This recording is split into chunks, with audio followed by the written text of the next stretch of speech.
shelter. And I want to extend a huge thank you to our generous sponsors, especially Oregon Humanities. This program was made possible in part by a grant from Oregon Humanities, a statewide nonprofit organization, and an independent affiliate of the National Endowment for Humanities, which funds Oregon Humanities Grant Program. For 50 years, Oregon Humanity has offered programs and publications that help Oregonians connect, reflect, and learn from one another. I'm also going to go ahead and put up a slide. If we have a lot of sponsors, and I want to be able to give a shout out to everyone. So bear with me for a moment. Am I in presentation view, Marina? You are, Sally. Thank you so much. Okay, so as I said, we've got Oregon Humanities, Everybody's People, Neighbor for Neighbors here in Josephine County, Foundry Village by Rogue Retreat, the Fair Housing Council of Oregon, All Care Health, the Maslow Project, UCAN, United Community Action Network, and then Rogue Community College, also in our 50th year, our Diversity Programming Board. Also, I would like to review our mission with you, which is to support, to enrich, support, and celebrate our diverse community by acting as a catalyst for inclusion, continuous learning, understanding, and acceptance through active engagement and facilitation of educational opportunities that challenge biases and deepen conversations. Okay, so then I just want to give you a little rundown on how the evening is going to go and turn it over to our panelists. So we are going to have a number of speakers sharing about what's driving the housing crisis here in Southern Oregon and what we can do as a community. We have a variety of people here. Some of you in our audience are tenants. Some of you are renters, or same thing. Some of you own rental income properties. Some of you are business owners, elected officials, variety of nonprofits, community members. So we're all here together. And for the first part, we're going to listen to a few panelists share about the local history, statistics, experiences of insecure housing. And we're going to be covering a lot of ground. So I imagine you're going to have questions, and we're going to ask you to hold on to those questions. You may put them in the chat if you like, and we also are going to put in the chat a Google form where you can ask questions. If we have time at the end, we will have a question and response section, but just for the first part, we're going to keep rolling.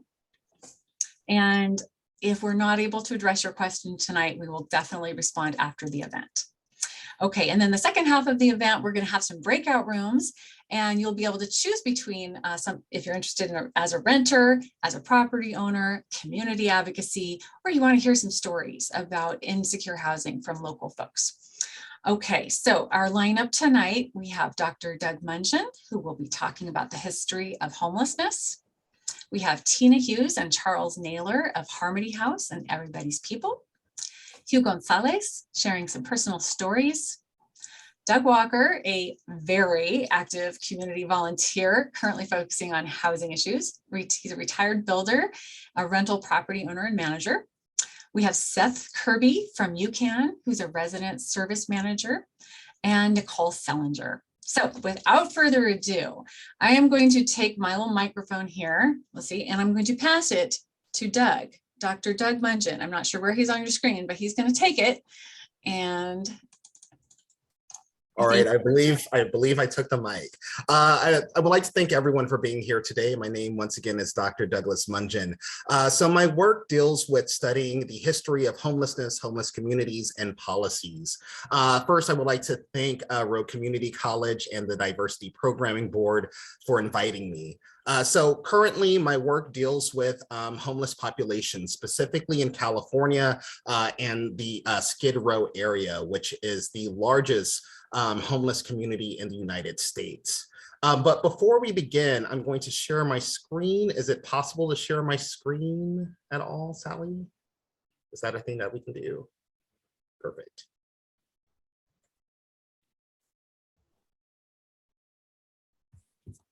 You should be able to now. I apologize, I didn't have that set up. There we go. There we go. Perfect. All right, so there are four things I like to note before I delve into some of this subject matter. The first thing is that we need to note that homelessness is not a modern issue, that it has been an issue in American society since the early 20th century, since the industrialization of American cities. We have seen homelessness as a key issue that has spurred different policies. Different politicians have spoken about it, and communities have come from these homeless communities. The second is that most communities have treated homelessness as its dirty little secret. And so because of this, the effective and ineffective strategies are concealed in order to help individuals who are suffering from homelessness. And unfortunately, this also leads to stakeholders, community groups, and neighbors to not know what the other side is doing. And number three, every bootstrap, isolation, displacement strategy has been tried over and over again. But what we have seen has worked are concerted community efforts like the one that we are engaging in tonight. And the last thing is that realizing that these are people who have been impacted by one of the worst situations in their life. I think that when we talk about homelessness, we also need to realize that these are people who are suffering, or in some cases who are hiding their suffering. And so acting as a community is incredibly important in order to help our fellow community members. And so I'll begin first with a little bit of information about the current status of homelessness in America. Most of us, when we go outside or when we go into our cities, we see there are more encampments than ever before. And so this rise in homelessness can actually be seen throughout the nation, unfortunately. So according to statistics from 2020, there are over 580,000 people who are currently homeless in the United States, or 18 out of every 10,000. Now, what's interesting about this statistic is that 6 in 10 people are experiencing homelessness that were sheltered, and 4 in 10 were unsheltered. So when we see homeless populations on the street, that's only 40% of the people that we're actually seeing. That homelessness as an issue is more concealed than we actually know of it. And the number of people experiencing homelessness nationwide actually increased by 2% from 2019 to 2020. And this marks the 4th consecutive year that homelessness has increased in the United States. Now, for those of you who live in Josephine County, you probably have noted the increase of homelessness in your own communities. And so this isn't an isolated issue. This is an issue that affects all Americans. And so in addition to this, states like California, New York, and Florida, and Texas carries a large weight of the homeless population. California with over 51% of all unsheltered people, but Oregon ranks 7th in the nation with over 14,000 Americans, Oregonians, who are suffering from homelessness. Now, what's interesting about Oregon, and specifically Josephine County, is that there is this hidden homelessness that is present. And I know that many of you have experienced this before, that over 7% of rural residents in America are homeless, or these are called the hidden homeless individuals, where they are sleeping in woods, campgrounds, cars, abandoned farm buildings, and other places not intended for habitation. And so rural areas are areas that aren't necessarily big cities, are the places that I'm most interested in, because these are where the most impact can be made, where we are able to see this, we're able to build a community and move these resources to help these individuals. And unfortunately, what we are also seeing, in addition to kind of this hidden homelessness, is that there is a widespread student homelessness issue that is occurring. Many of you are teachers, are impacted by the education community within Josephine County. And so according to a 2019 study, 39 respondents said that they were food insecure for the previous 30 days. 46 respondents said that they were housing insecure in the previous year. And 17% of our students across the nation reported they were homeless at some point in the previous year. So we're not just talking about older populations. We're not talking about people who are just impacted by drugs. Those people also need resources too. But we're also talking about our students, our young people in this country and in your community that are impacted by this. And so there are some key things that I want to note in this presentation. I only have 5 minutes, but there are some personal indicators from our research that can lead us to understand where these individuals are coming from. Number one, poverty. So over 12, about 12% of Americans live in poverty, and this is the #1 indicator for homelessness. With COVID-19 and some of the restrictions because of that, we're actually seeing the rate of poverty increase. I'm actually waiting on some statistics for this first part of 2021 that actually shows that this increase, that this percentage has actually increased dramatically because of COVID. Number two, the one that we're probably most familiar with is addiction, that over 2.1 million Americans have an opioid disorder. And unfortunately, because of COVID-19, we have seen this increase in addiction. But also what is kind of hidden in regards to the homeless data is domestic violence, that more than 1/3 of domestic violence survivors report that they become homeless immediately after separating from their partners. In addition to that, individuals or adults with disability, 17% of those individuals with disabilities, 17% of the US population has adults with disabilities. And unfortunately, 42% of sheltered homeless adults have a disability. So when we're talking about homelessness, we're talking about what happens to the most vulnerable amongst us. Are there resources, are there safety nets provided in our communities? And then also we have 15% of incarcerated individuals ends up homeless. Now, the reason why we are here today is because we realize that yes, personal indicators are important, but also community is incredibly important in determining whether or not a community is going to suffer from homelessness and what are the best practices in place. And so #1, high prices in real estate. I think that we all have seen the increases in prices over the last 5 years, and this is one of the #1 indicators of homelessness. But #2, limited services. So when communities kind of hide their dirty secret of homelessness, what happens is that the services that are intended or could be intended for these communities are limited. So therefore, these people don't really have anywhere to go. And then we also have what is called NIMBYism, which is not in my backyard. Now, we all agree that there should be services and places that we should have homeless populations, but of course, we don't want that next door to us. And unfortunately, this is one of the key issues in establishing effective communities for homeless individuals and resources. But then we also see apathetic governance and aggressive policing. But what this really comes back to is communities, that communities need to care about this issue. And from looking at all of the people in the Zoom room, you have an amazing community that is ready to step in and do the work, and you have already done the work. And so this is amazing to see. And I would like to thank and congratulate you all for being here, because this is a really great first step in accomplishing what many other communities in this nation haven't done. And this is really beautiful to see. Unfortunately, the next guest speaker isn't here today, and that would be Sam Engel from the All Care. He's the director of All Care of Social Determinants of Health. So fortunately, Sam was able to provide his PowerPoint. So I am going to poorly go over some of the statistics that Sam has generously offered for us. And so Sam wanted to talk specifically about Josephine County and your community. And so these are some local numbers and some needs.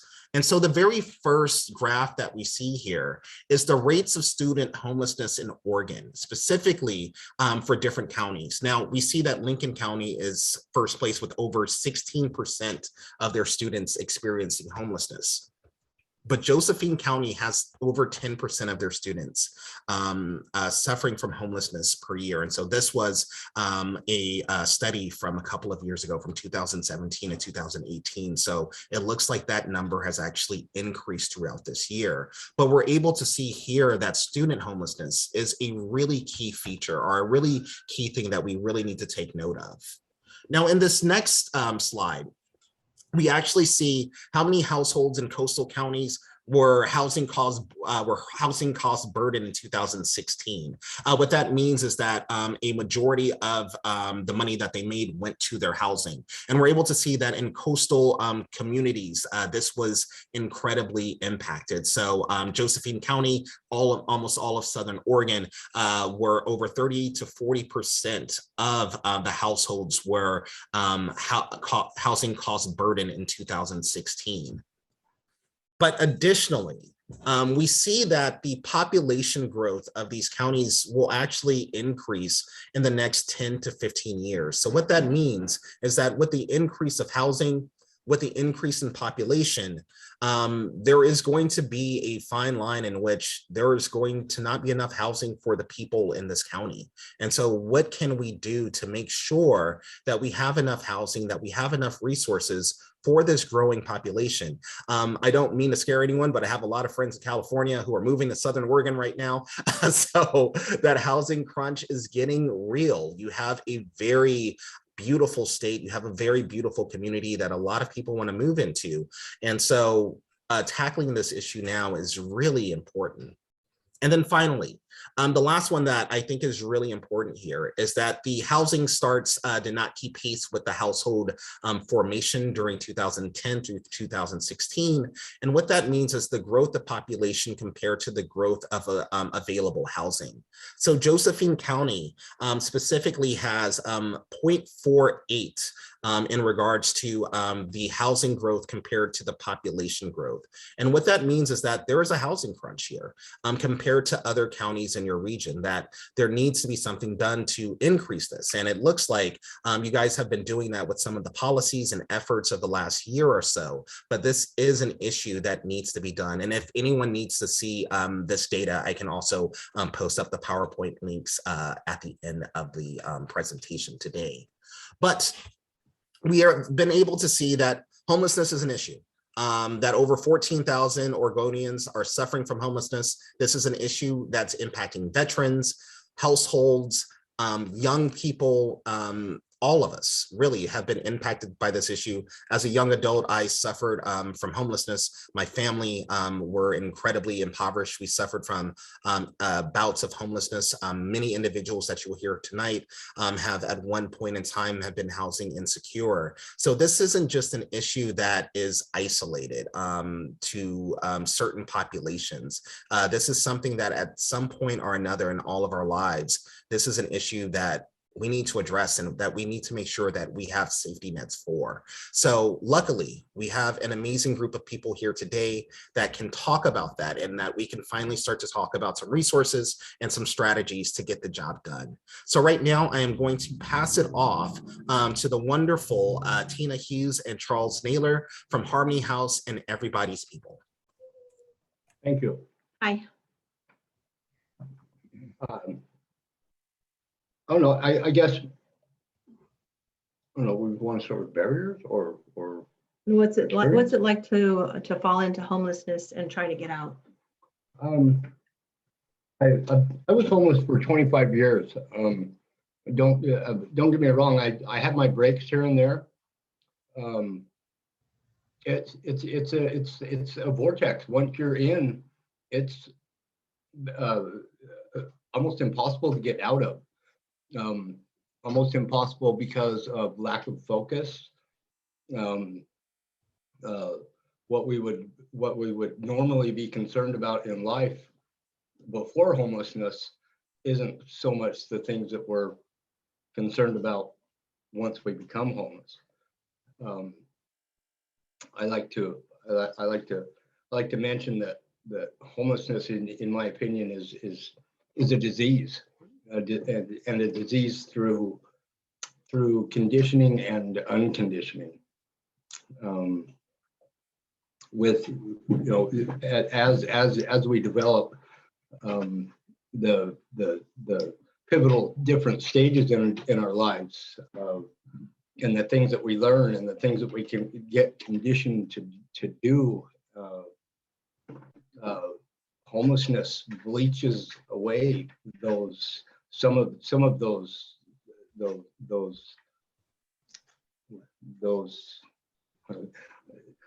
I'm losing it here.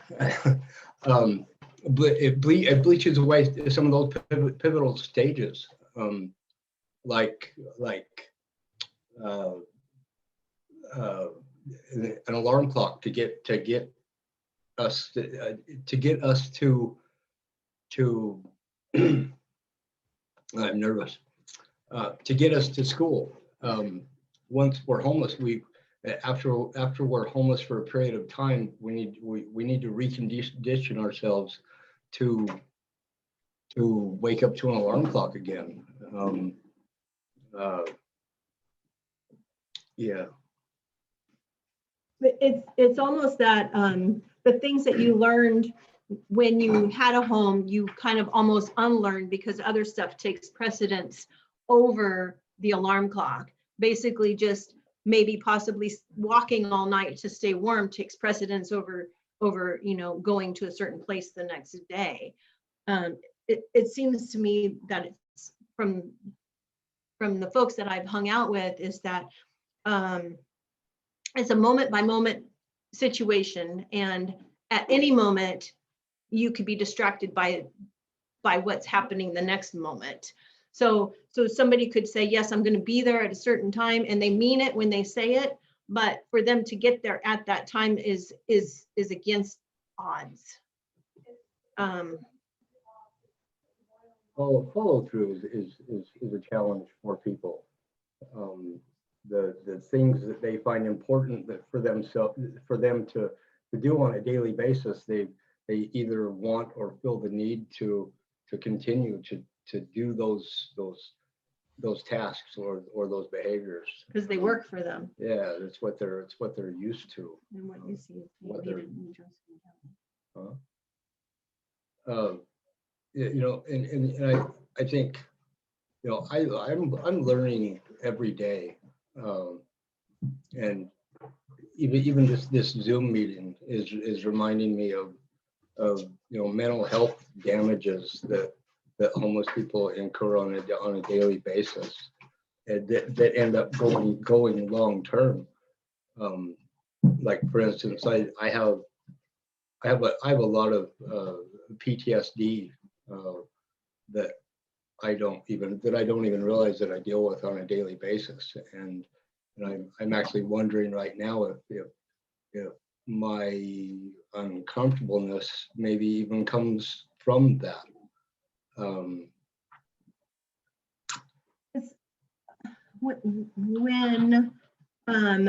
When your community that you're in treats you a certain way, it's hard to step back into that community.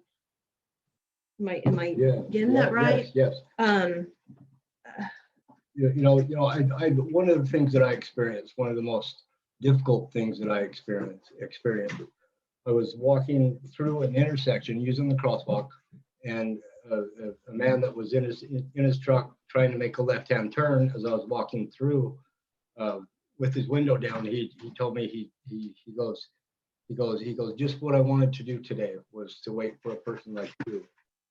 And of course, I said my choice words back to him, and thought that it really didn't bother me. But talking to people about it years later, just the physical response from talking about it, I recognized, and other people recognized how much it did bother me.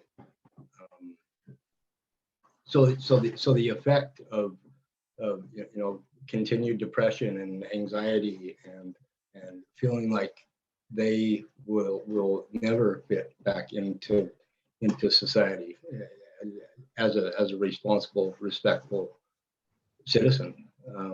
And I thought that for a period of time.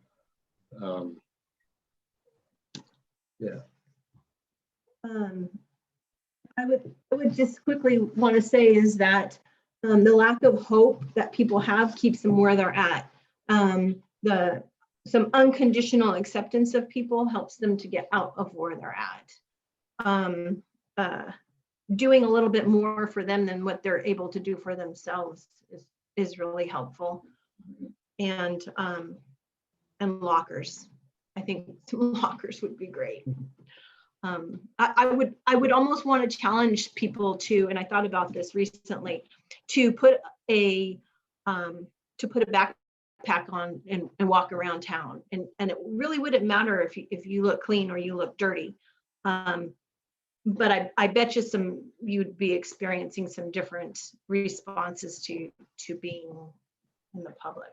Yeah. Yeah.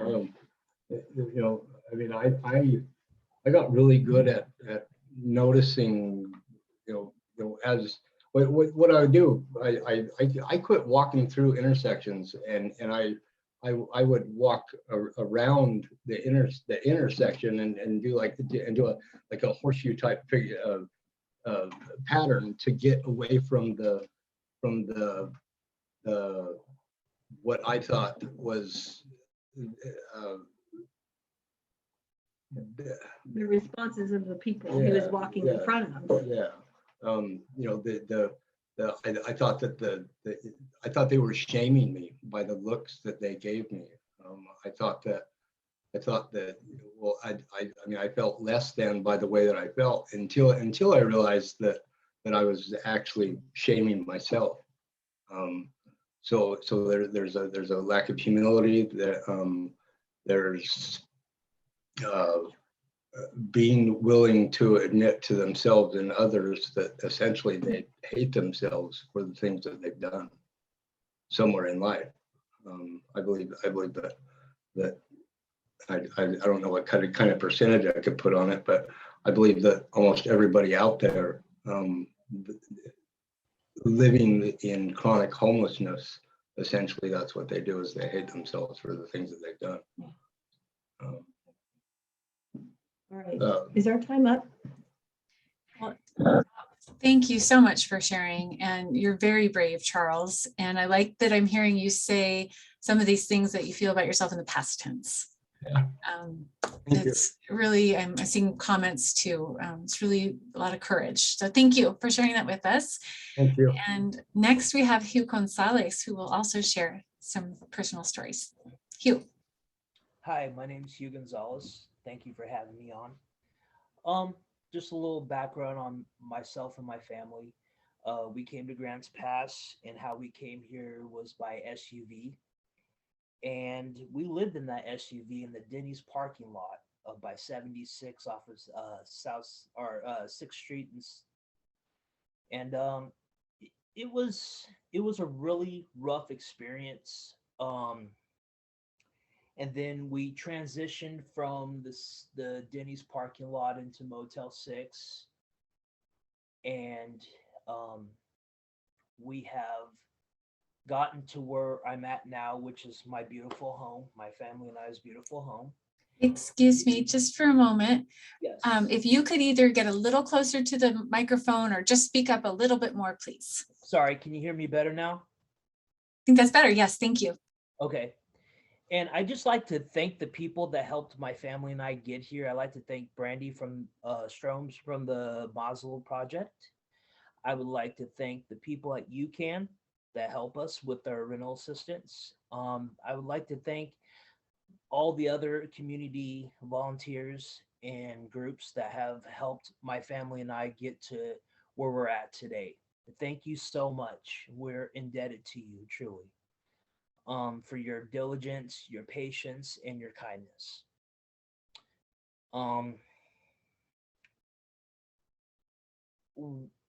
I see the problem with the homelessness daily. I lived it daily. A lot of it does have to do with the inner person, that one that's homeless. It's their choices, it's their decisions on a daily basis that either continues to have them be in that situation or motivates them to get out of that situation, depending on how much hope they have left, how much confidence in themselves they have left, which motivates a person to succeed or continue on the path in which they're in. A lot of it has to do with the community as well. The community in whole, I think we want to believe is full of good-hearted, good people that want to do the right thing. But there's parts of us that we don't talk about or share that only our closest family members really know about us. And that's the part that comes out of the side of a truck window, you know, when you're in the intersection, like the gentleman before I spoke on. Things like that, that we show inconsideration, we show not a lot of love. We should, as a community, work together. Like that old saying, it takes a village to raise a child, right? Well, we definitely need to pick that old saying back up and make that our reality, and start coming together as a community. And I think that this community needs to be self managed, in the sense, like, if there's budget cuts with, you know, federally or state-wise, the first people that get hit are these agencies like UCAN, Maslow Project, stuff like that. They get hit first. And we need to see, maybe we can get these agencies a different funding source that's local, so that way when there is cuts, they're not affected. That way other families that are in that homeless situation won't be affected as much because of budget cuts or things like that. I would like to see if our community can pull together and kind of help maybe come up with something fresh for this homeless problem we're having. Start thinking outside the box a little bit by moving it a little bit outside of the community, so that way the crime rate goes down. The drug dealers don't have customers readily available to them because their customers are now in a different location getting help that they need, resources on the spot, getting mental health, their dental, vision, medical, everything in one spot, and helping them transition from being homeless to being independent. And in order for us to do that, we have to come up with a plan that's solid to move this in that direction. And I've been working tirelessly and diligently on a plan, and I have a great idea and some things that I could share with you on, if you're interested, on how to fix this problem. As far as what's going on with me, I'm now going to be going to RCC to go to school. I'm taking psychology and some other things. I like to become a peer, part of the peer support. It's like working with options, people with mental health issues, addiction, stuff like that. Be able to go into their life and speak into their life like all the other people have done with me and my family. My wife has been a great supporter in my transitions. She's been rock solid in my life. My kids are awesome. I just want to thank, like I said, everybody that has helped my family and I. We are truly indebted to you for everything that you've done for us. And I think that a lot of our homeless issues have to do with the outrageous pricing in rent. I think because of everything that's going on with, you know, outside of that, the, you know, the government and stuff, and inflation, renting, not even the American dream of being a homeowner, just renting is becoming an American dream. That's almost unattainable because of the no hold bars on raising rent and stuff like that. Because if you look at it, a 401k gets what, 4 or 5%. If a homeowner were to charge 8% above the cost of the actual mortgage payment of their home that they're renting, you would do great. That's better than a CD, a 401k, or a Ruth, any kind of investment. 8% is awesome on an investment. And charging 8% to 9%, that's pretty good as far as like going, renting to someone. Oh, and I would also like to thank Rob Pell for renting his beautiful home to us, the owner of Sunshine market, and he also sits on city council.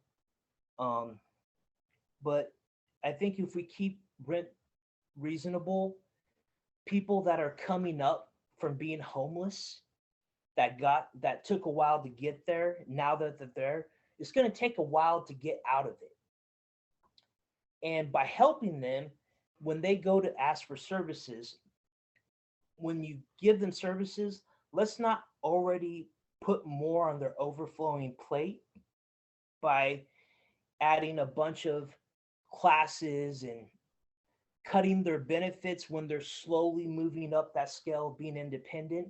People get cut back on EBT or this or that. They need those things continuously until they have the ability to be independent. But if you're going to pull the rug out of under somebody that's trying to climb that ladder of independence, it doesn't help. We got to keep them where they're at, because that's what's helping. We can't just pull the rug on people that are trying to move forward, and we're telling them, oh, you got to go to this class, you got to sign this, all these other crazy things that everybody has to do in order to get services. The services are like a double-edged sword. It does good, but it does bad. Because when a person coming from homelessness gets assistance, that's great. But when they start climbing that ladder of independence, it's like we're pulling at their ankles as they're trying to climb up. That's the problem, honestly. We need to leave them alone, let them climb up, let them pull themselves out of where they're at. Then speak to them about, doing this or repaying that, or, when they can do that. Because I'm still in debt. I'm still trying to pay on old bills that I've, that I've accumulated from being homeless. Because when you're homeless, you can't afford anything. So it takes a while. It does. It takes a while to get your act and your life back in order where it was at one time. And we need to let people have the room and breathing room to do that. Give them that support, both monetary and personally. Be there for them and coach them and say, hey, you know what? I just want to praise you on how great you're doing. You're doing an awesome job. Don't give up. I got your back. If you need something, call me. I'm here for you, not just here whenever you think you need something, but I'm here for you. I'm with you all the way. We're going to climb this ladder together. When you get tired, I'm going to give you that push. Because it's a long haul. Trust me, I'm still doing it today. Trying to be a loving husband, a good father, providing for my family. It gets crazy. It does. Going to school, getting signed up with RCC, it's not an easy road. It's very tiring. It drains you emotionally, mentally, physically. And just having a good support system, all the people at UCAN, at the Maslow Project, and all these other great agencies that are here locally that love on the people of this town and that support the people of this town. You guys are doing awesome jobs. I know how hard you work, and we thank you for that. And I think we're going in the right direction, but I definitely can see a lot of room for improvement. And sometimes that old saying that if it isn't broke, don't fix it, can come into play sometimes. Because we try to, reinvent the wheel when it's already invented. And we need to leave certain programs that actually work alone and not try to reinvent them, because what happens is you make a big old yarn ball that's no longer a ball but a rat's nest. We need to leave things that are alone, that are working, and fix the things that are broken. And I like to be a part of that. If you allow me to and hear me out, like they say, you're welcome to ask me questions, or I'll give, if you want my information, I'll give that to you too. But I think we all have a part in this. Even the ones like myself that were homeless, that now have a beautiful home, a beautiful family, and a beautiful future. And I just want to thank everybody once again. And I'd like to pass this on over to Doug Walker. Doug, here you go. Thank you. Got my microphone here. Thank you, Hugh. That was great. Really appreciate that. My name is Doug Walker, and I am a rental property owner. I am a retired builder, and I'm active volunteer in the community in the world of housing in various ways.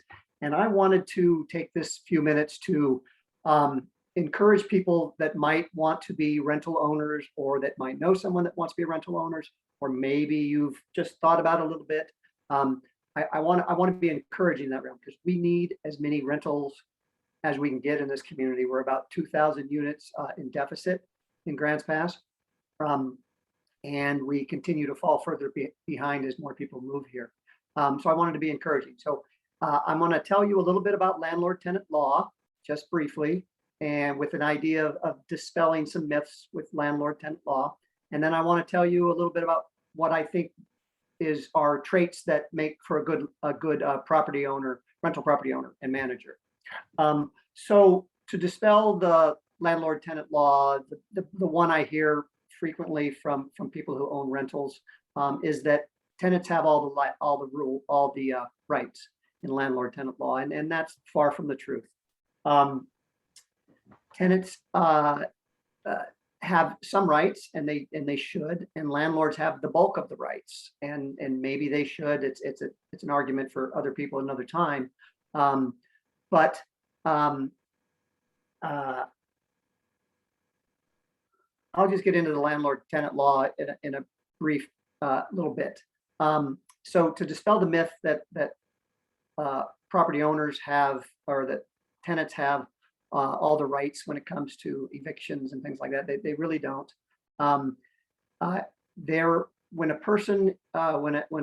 property owner or manager is going to be evicting somebody for not paying rent, or for causing damage or something to that for those kinds of causes, there's about a 45-day period it takes to evict somebody, and that's kind of a worst case scenario. If all of the time frames to evict somebody are stretched out as far as they can go in court, it's about a 45-day period. So for a person who hasn't paid rent, that doesn't apply right now because of some of the state rules that aren't allowing for evictions right now because of COVID, which I believe are appropriate. In normal times, it was about a 45-day period. Most evictions and most actions that a landlord has to take involve very specific timelines.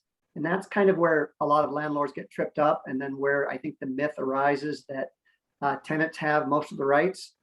It's with a landlord or a property manager having to follow very specific guidelines about the times in which they can give notices, and how long they have until they follow the next step of the notice.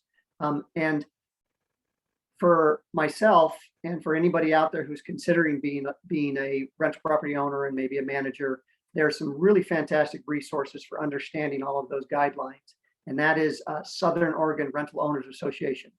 They offer classes, they offer law books that describe the different processes in very easy language to understand. They offer forms. The forms are a wonderful asset. Get a form, fill it out. Hey, you weren't supposed to have a dog, and now you have a dog. They have forms that say you're not allowed to have pets, and different things like that. And so that's a fantastic resource for landlords, and it's extremely helpful. And one of the biggest issues I think that falls on people who become rental owners or managers is professionalism, or a lack of professionalism. Whenever I've gotten myself sort of in trouble, it's because I've been unprofessional in the way I've dealt with somebody, with a tenant. I've let them slide 2 months behind in rent or something. I know they're having problems, and I let them go for 2 months. And then it's like, okay, it's time now, we have to do something different. And then I begin to deliver notice, and then start to do all the legal processes. And it's that lack of professionalism that's led to my problems in the past. And when I've heard of stories from other people who own rentals, it's usually that lack of professionalism. So if you're considering having rentals, if one stays professional, follows the rules, it really is a fairly easy thing to own rentals. And it's really, over the last 5 or 6 years, I've had very few problems with any of my tenants, and I would highly encourage it. The second thing I wanted to talk a little bit about sort of some of the traits I see in myself, my father, who's had a couple rentals, and some other people I know that have rentals, and what it is that makes for a successful property owner. Or if you are considering being a rental owner or buying rentals or building rentals, you can always use property management. There are some fantastic property management outfits in town, and they do really great work. They're very professional. They take care of the tenants as well as they take care of the property owners. But one of the things you can do, or one of the traits I think that are really important for property owners, is you sort of have to like people. You have to be willing to deal with people, because you're going to deal with them. You're going to get to know your tenants. And it's a real blessing to get to know them, because they're in most every case, they've all been good people, and they've been genuinely lovely human beings that cared about each other, the tenants around them, and that cared about me as a landlord, and that care about their neighbors and their neighborhood and their community. And so genuinely, you got to kind of like people and be willing to deal with them and deal with what comes up, because they'll have issues. One of the other things I think that's important in landlords or property managers, I'm trying not to use the word landlord, but it's like habit. But fussiness in repairs and what happens at your place. If you're a kind of person that gets very fussy and wants things very specific, done a very specific way, and very particular about things, it can be a little bit of a struggle, because tenants have the right to use that property the way they want to. They may not garden the way you want them to garden. They may not park the car the way you want them to park the car. And so if you get really fussy and want to have things your own way and control things, that can really lead to a lot of headaches. I have a really good friend of mine who doesn't like the fact that people smoke pot, and he really beats his head against the wall with his tenants because they smoke pot. And it's like, well, you're right. You have the ability to tell them not to smoke in the house, but they can smoke outside the house. And that's all there is to it, really. But he really gets mad about that. So be careful if you do want to become a rental property owner, to understand that these are people, and they have their own rights, and they have their own desires, and they're going to do things that you might not like. One of the other things is for a property owner is to not be too emotionally attached to things. And that kind of follows up with the previous statement about not being too fussy. Don't beat yourself up or be emotionally mad or be really angry if somebody wrecks the door or breaks a window screen, because that's going to happen. They use things, they do things like that happen. So don't become emotionally attached or hurt or mad or bent out of shape when things go wrong, because you can really beat yourself up over time on things like that. The other thing I think that's important for people who own property management, people who own rentals or property managers, if you're going to take care of them yourself, is you got to be available. You got to be willing to talk to somebody at 6 o'clock at night, because that's when the problems arise. When a tenant is off to work, nothing's going on at the house. So they're not going to call you at 2 p.m. and say, this is what's going on, because they're not there working. The toilet gets clogged up. Something happens on a Saturday, because that's when they're there doing things. So you got to be willing to be available. And that's really sounds hard, but it's really not that big a deal. It's really just a matter of answering the phone and saying, hi, what's going on? They tell you what's going on. You say, okay, I'll call somebody will be out there on Monday or Tuesday, and then it gets taken care of. So that's kind of a brief little bit about maybe some traits that succeed or that help a person to succeed owning rentals. Again, I'm trying to be encouraging. It really is a great business. I'm very fortunate to have gotten into it. I'm very fortunate to have the skill sets that make it successful. And I think a lot of people can do it. And I think there's a lot of myths out there, negative myths about it, but I really encourage you to either build a couple thousand rental units. We need about 2,000 in Grants Pass, or build a little granny unit on the back of your house, or maybe buy something. I want to encourage that. For those that maybe aren't ready or interested in being a rental owner, one of the things you can do to help with our crisis in this town is to talk to your politicians, talk to city council, counteract the NIMBYism, the not in my backyard. It is pervasive problem in our community, in most communities. I've read in the recent past a few academic works on the California housing crisis, specifically San Francisco, touched a little bit on Seattle. And one of the biggest factors is NIMBY, not in my backyard. Somebody needs to do something, but just don't do it here. And so we need to counter that. We need to just say out loud, hey, we do need these things here. And we may all have to shoulder a little bit of the burden of a new rental or a new apartment building or this homeless shelter over here or something. And we may all need to shoulder a little bit of that burden. And it's very important for all of us to talk out loud about that and say, you know, we're gonna have to deal with it a little bit. And that goes two ways. One of the parts about some of the books I've read about California is there's been sort of two sides to that NIMBY thing. There's been the not in my backyard, I want to keep this neighborhood full of very wealthy houses, very expensive houses. And then there's been the people at the other end of the spectrum that said, we can't build anything. Nothing can get built here unless it's low income housing. And that can be as destructive as nothing can get built here unless it's really high end housing, and nothing can be built here unless it's low end housing. We need all of it. We need all types of housing in Grants Pass. We need all types of housing in Oregon and throughout the West Coast. So be careful not to advocate too hard for low income housing as well, because very expensive housing now in 75 years or 80 years or 100 years is low income housing. And we have to look out for the people that are here 3 or 4 generations from now. One of the other resources that I think can be very helpful if a person is interested in finding solutions to the housing crisis is a new nonprofit called Home Share Oregon.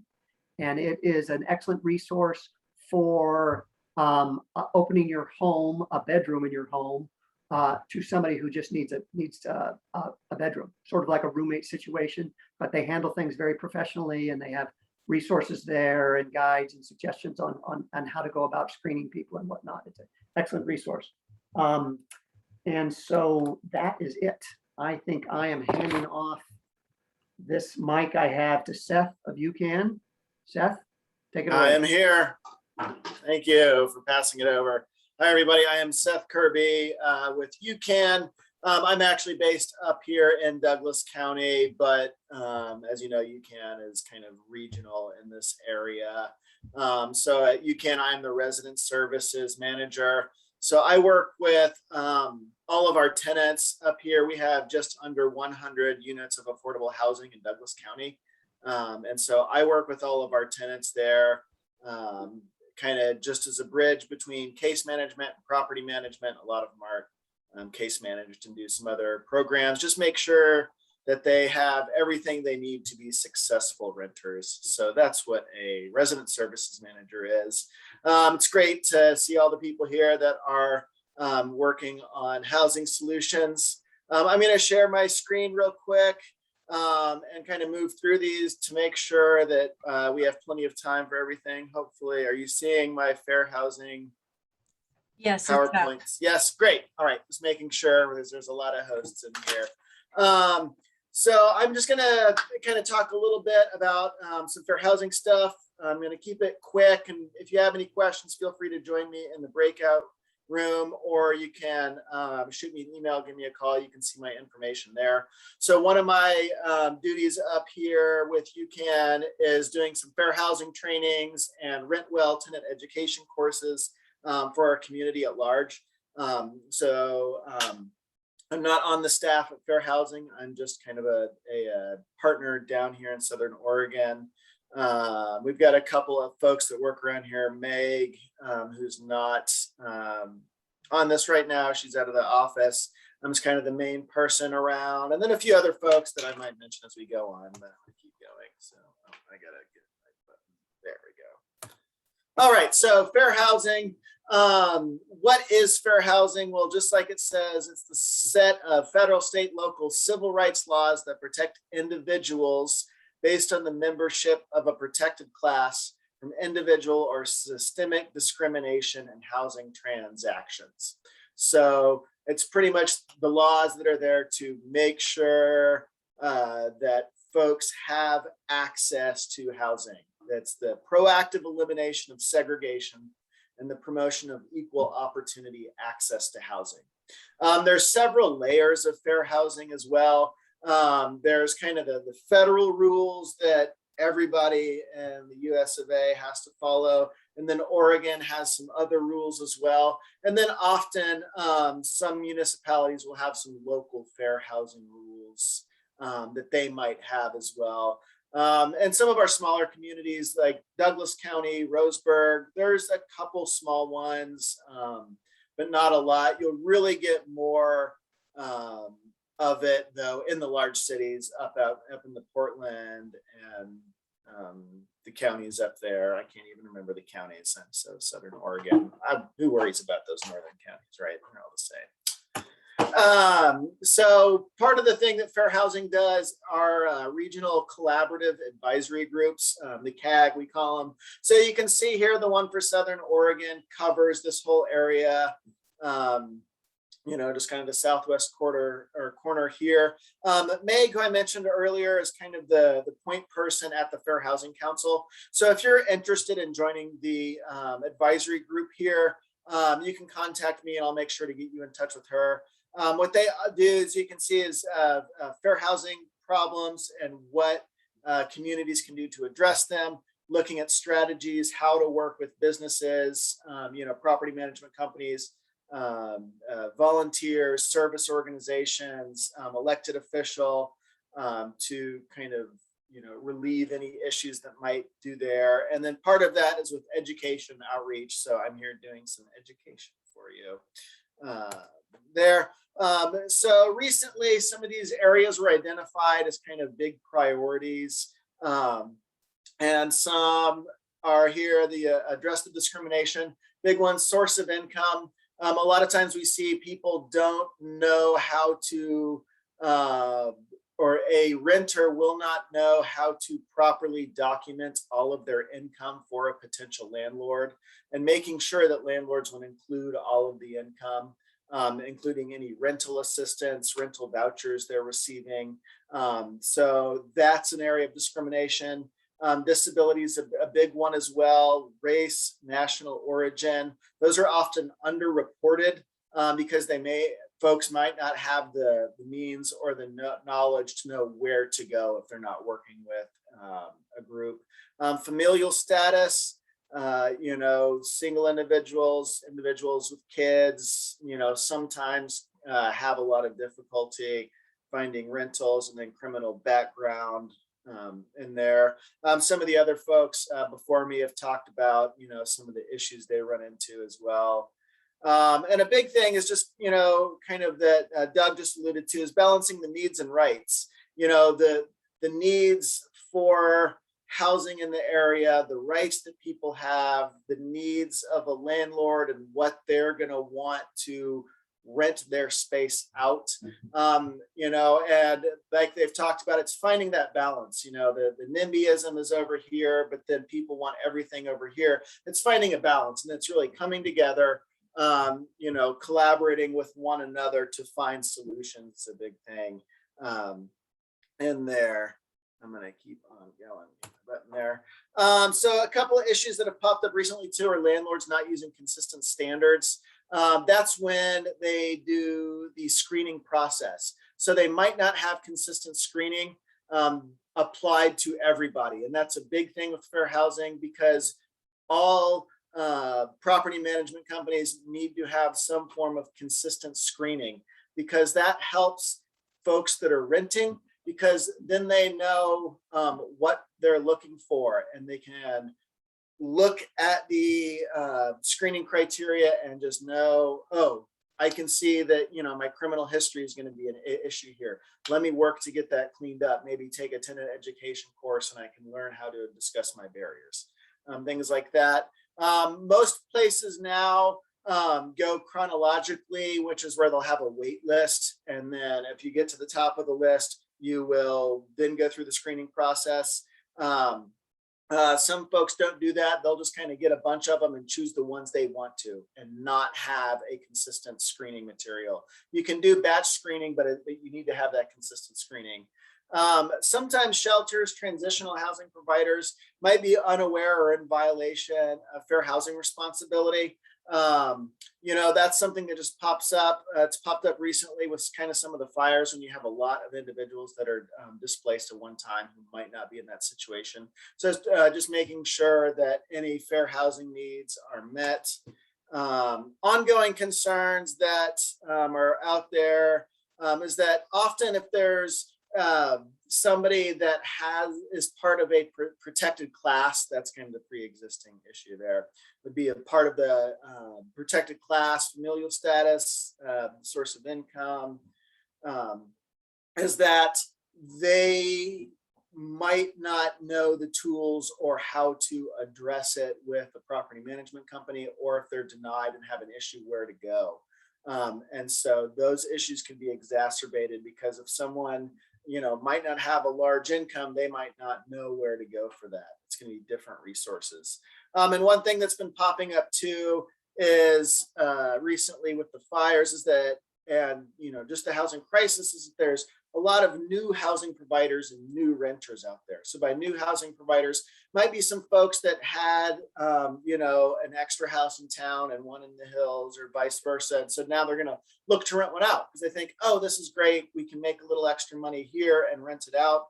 But they're not aware of the fair housing rules that go with that. Once you start renting, you've got to be into the fair housing umbrella and kind of know what happens there. Same thing with the new renters. If you've been a homeowner for years and years and you've been, you know, not renting because you've been a homeowner, and then all of a sudden you don't have a house to go to, well, you're a new renter and you might not know these things, you know, in terms of the wait list, being able to qualify, all sorts of stuff like that.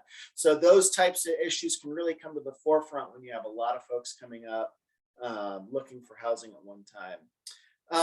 And then potential segregation, a lack of access to housing and rebuilding if planning and implementation is not equitable. That kind of touches on what Doug was just talking about a moment ago. It's just, you know, the top and the bottom, you know, the very expensive rentals and the bottom, you know, lower income rentals, you know, you need them both. You have to have a good plan going forward.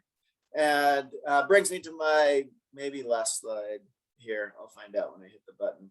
But what role can community leaders play with these issues? You know, how are the voices of those impacted by housing discrimination represented?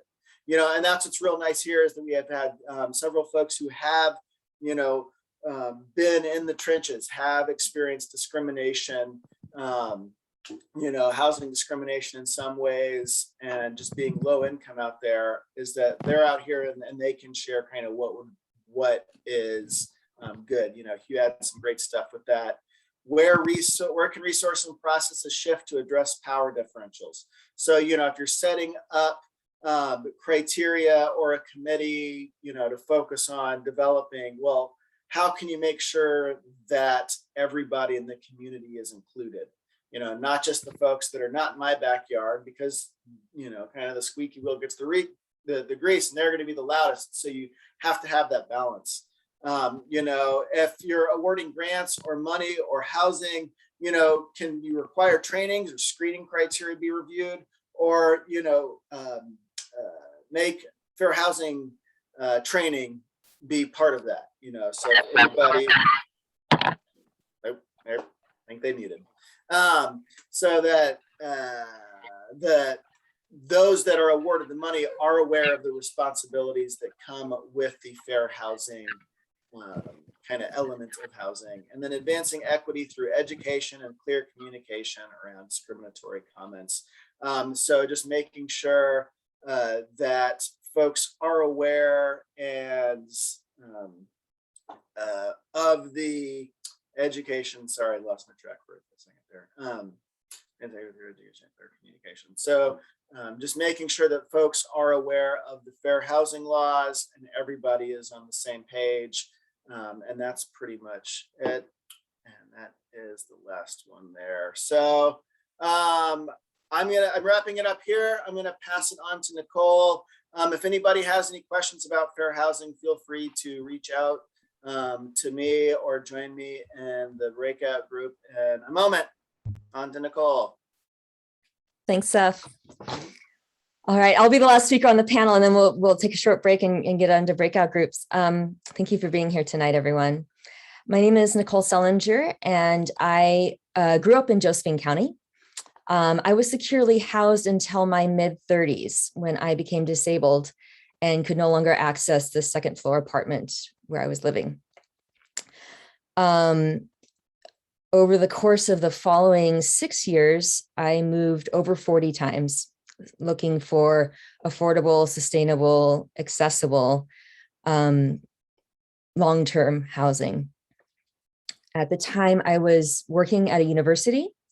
I had stable income, a perfect rental record, good credit, no pets, no kids, no drug or alcohol issues. There simply was not enough vacancy in the town that I was living for long-term accessible housing options. Through that process, I learned numerous lessons. The first was that anybody can be vulnerable to insecure housing. All of us pretty much are one car accident, wildfire, economic downturn away from the experience of unsustainable shelter. The second lesson that I learned was that a housing crisis like the one that we're in really does affect an entire community. And some folks have spoken to that this evening.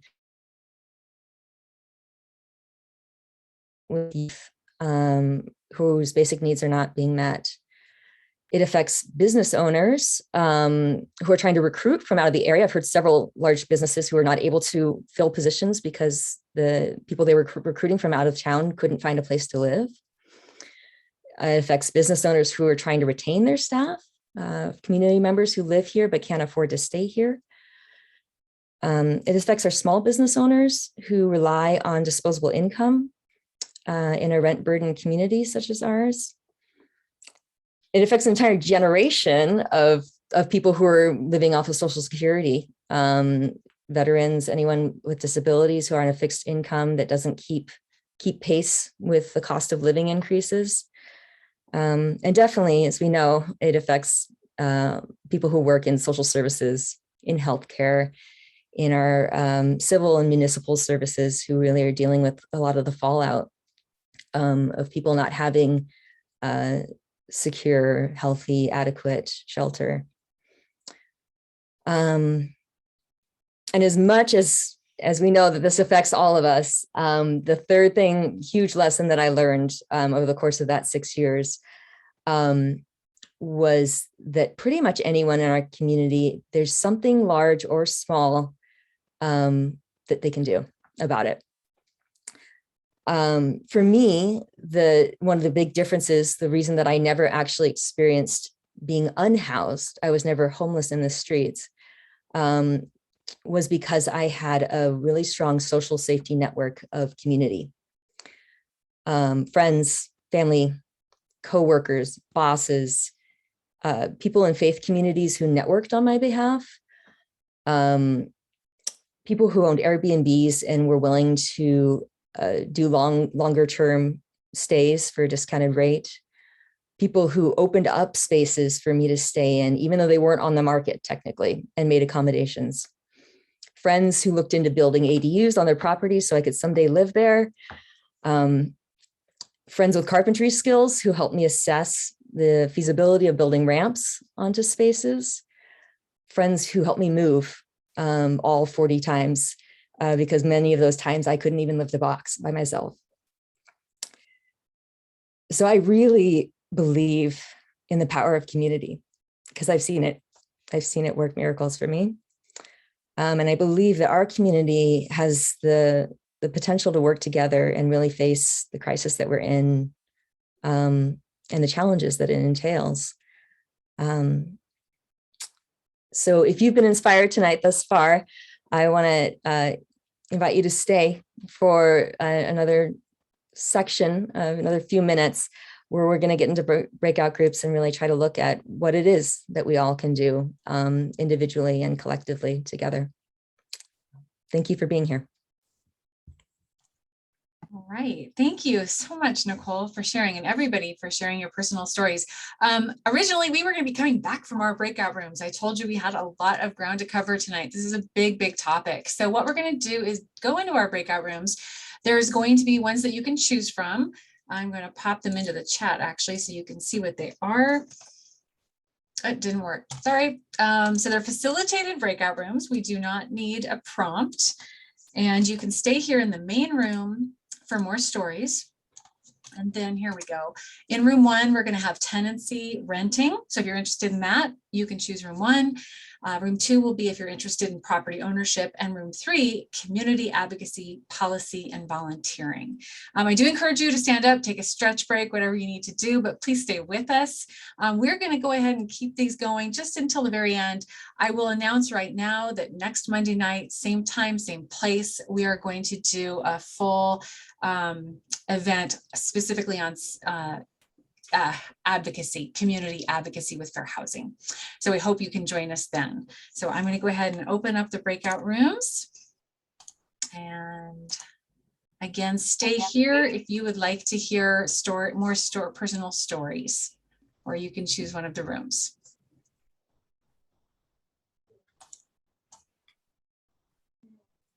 And I am going to be starting by showing a video here.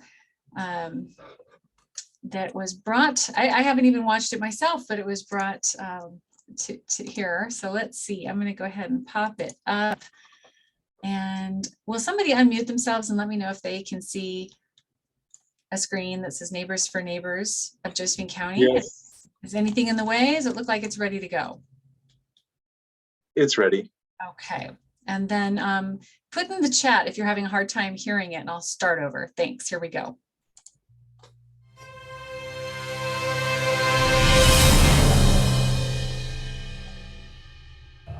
Derek Lawrence. I've been living in the streets here in Grants Pass and surrounding area for about 6 years now. I had to do separation anxiety for my children due to the intervention of DHS into my life and my family's life. So my name is Carly. I've been out here for a month and a half. The cause was I was coming down here from Salt Lake City with my husband, and we got stranded out here, and like everything just started falling apart. Things were always stolen and stuff like that, and we were fighting a lot, and we got in a huge fight, and he went back to Salt Lake and left me here. So I'm still kind of here, trying to figure stuff out. Okay. Sean, I've been out here since a little bit after 2017. I lost the trailer that I used to help my mom and my sister get to a better situation. Fire season kept me from being able to go and cut wood.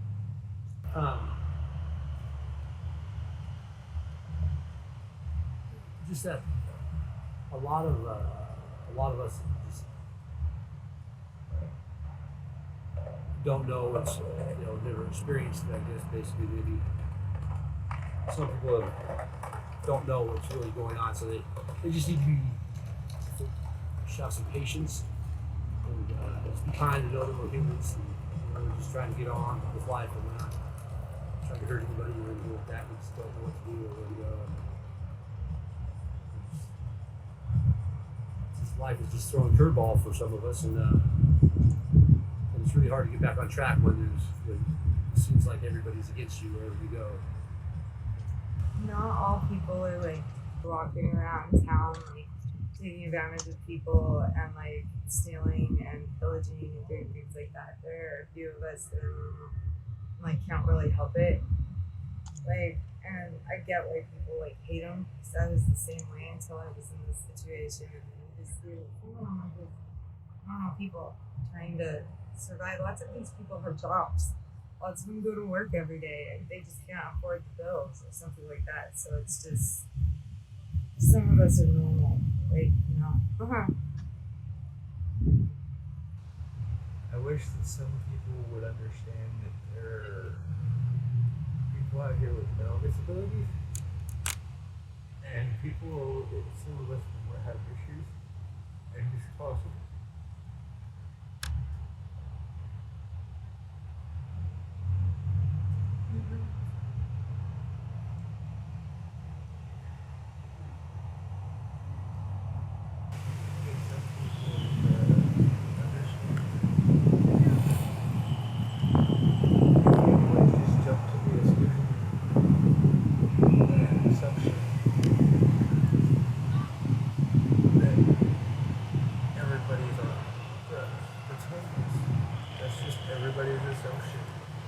Affordable housing would be great.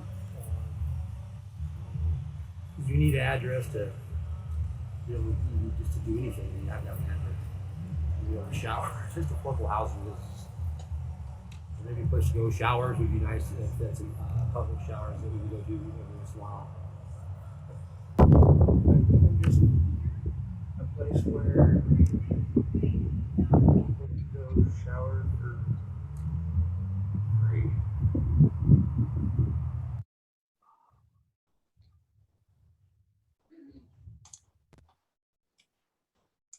Right.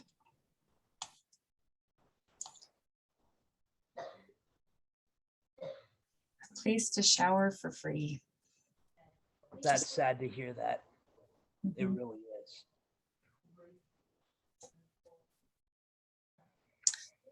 So Hugh, I was going to invite you if you had anything else you would like to share with us that you thought of afterwards that you wanted to continue on with. Yeah, thank you. That what I mentioned about us banding together as a community to not let outside sources dictate how we take care of our community and have that kind of authority to make us or break us. I know that things are tight for everybody, even the ones that have decent incomes. Things are still tight. That's just the way it is right now for everybody. But for us to band together and support our local police department. I spoke with Chief Henderson today, and me and him had a great conversation. And I look forward to working with him on the drug problems in Grants Pass and how to get that to stop in the rising violence and the property crimes to support those drug habits in this community. We need to figure out a plan that works, because what we're doing, what I've talked to with other homeless people on the street and how they've been homeless for years in this community, whatever it is we're doing, it's not quite clicking or it's not quite working. We need to come up with a better plan. That's just all there is to it. Or fix what is broken and get it working right. Absolutely. I like to say, oh, go ahead, Tina. I was just going to ask Charles if you all had anything else you wanted to say. Yeah, as far as something in the community that that we don't have that would be extremely helpful would be a detox center. In the last year and a half, I've met several people who have gotten out of the hospital, had to continue to use before they could even get into detox. And then now recently, a friend of mine went into detox and was hoping to go into treatment, and there's no treatment centers open for at least 2 weeks. So then what are the options? We definitely need a detox center, and we definitely need more treatment centers, especially now that they've passed the laws about, they passed the laws so that would be an option for people who are possessing drugs, but it's not an option. So it is kind of enabling a bit. The drugs are a huge issue. And when They people want to get off of those drugs, if there's not, if they can't do it right away, then it's just prolonging. To have to take a little bit of heroin because you can't get into detox for like 2 weeks is just seems to me like it's not okay. Another thing that I would really love to see in the community, besides the stable situations like the urban campgrounds, which I'm so thankful that's on its way, is maybe mentorship, walking people through situations that they need to do, driver's license or ID, social security card, Medical. yeah, getting their medical. There's maybe even calling a family member. They need a friend who can love them unconditionally, but still hold them accountable for the people who are choosing and want to do that. And to be patient, because it takes a lot of time. It may not be this time, it may not be the next time, but it might be the next time. And don't give up. Don't give up, and just it's just really hard. And you know, another thing is go out and talk to people. Go to how about just drive up and down 6th Street, stop and ask somebody, say, hey, how's it going?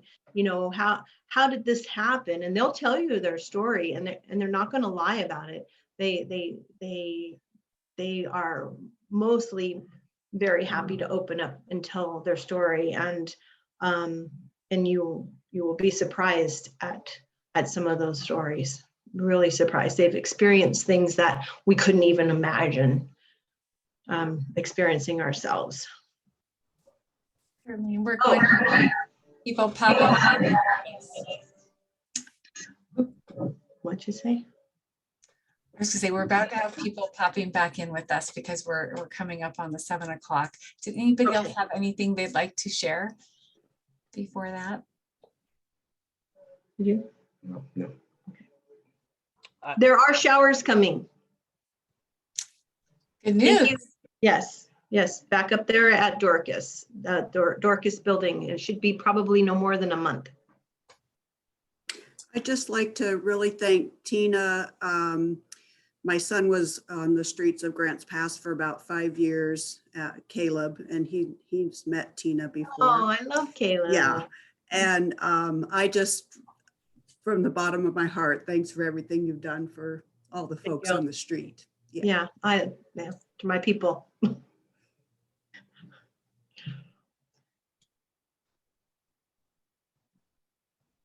I just realized I said I was closing them, but I didn't actually press the button. So now I have. Technical difficulties, but we're figuring it out. Oh man. So there'll be the joy now 6 seconds, and we'll start seeing the faces pop back.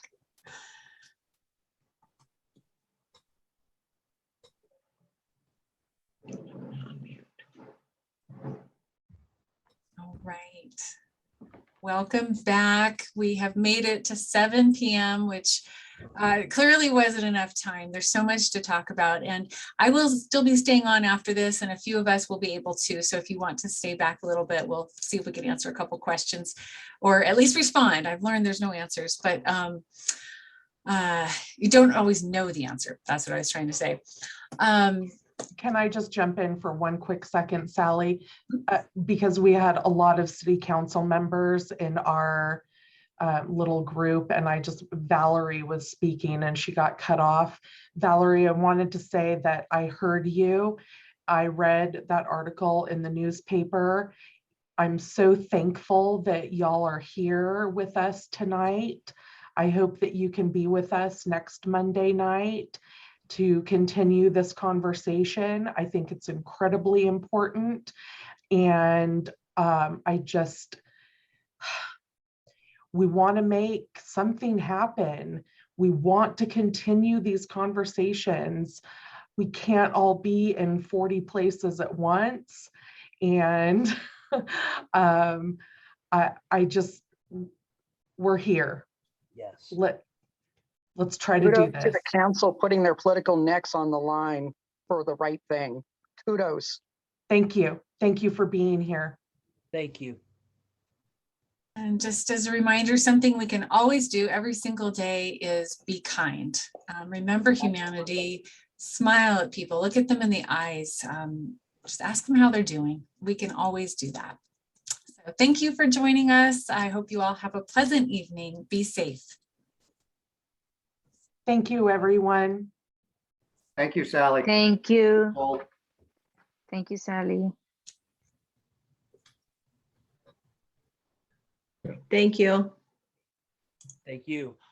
Thank you so much.